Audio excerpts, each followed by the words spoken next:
First, open Canva and log into your Canva Pro account. From the homepage, click Create a Design or open an existing project.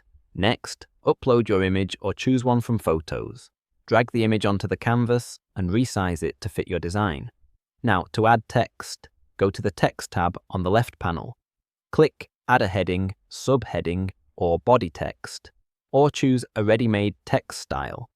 Once the text appears on your canvas, click on it and type your message. You can move the text by dragging it anywhere on the image. To customize the text, use the top toolbar. Change the font, size, color, and alignment. With Canva Pro, you can also add effects like shadow, glow, lift, or background to make your text stand out.